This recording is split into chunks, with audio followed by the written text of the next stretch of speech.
இன்றைக்கி Sunday vlog பார்த்துடலாமா? அது மட்டும் இல்லை, இன்றைக்கி ஒரு விஷயமும் இருக்குது. ஸோ 2 நாளாக மழை பெஞ்சிட்டே இருந்ததா, இன்றைக்கி தான் கொஞ்சம் வெயில் அடிக்குது. அதனால் துணி காய போடலான்னு சொல்லிட்டு நானும் என்னுடைய அக்காவும் மாடிக்கு தான் வந்தோம். எனக்கு முன்னாடி எங்கள் அக்கா மாடிக்கு வந்து துணியெல்லாம் காய போட்டுட்டு இருந்தா, கொஞ்சம் ஹெல்ப் பண்ணிடுன்னு கேட்டால் நானும் ஹெல்ப் பண்ணலான்னு தான் மைண்டில் இருந்தேன். அதுக்கப்புறம் வெயிலை பார்த்து பயந்துட்டு நானே கீழே ஓடிட்டேன். நீயே காய போட்டுக்கோன்னு சொல்லிட்டு கீழே வந்து பார்த்தா ஒரே கும்பலாக இருக்காங்க. என்னடான்னு சொல்லி கொஞ்சம் க்ளோஸ்அப்பில் வச்சு பார்த்தா குப்பையெல்லாம் தூக்கிட்டு போகிறதுக்கு கும்பலாக நிறைய பேர் வந்துட்டுருக்காங்க.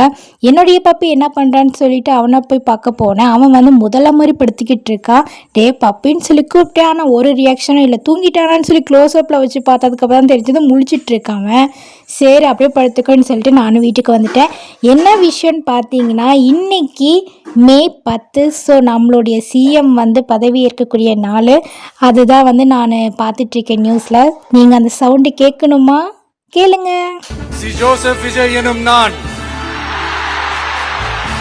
பார்ப்போம் இதுக்கப்புறம் நம்மளுடைய தமிழ்நாட்டு மக்களுடைய வாழ்க்கை எப்படி வந்து மாறப்போகுது அப்படின்ட்டு. என்னுடைய விளாக் பிடிச்சதுன்னா மறக்காமல் சப்ஸ்கிரைப் பண்ணிக்கோங்க. டாடா, பாய் பாய்.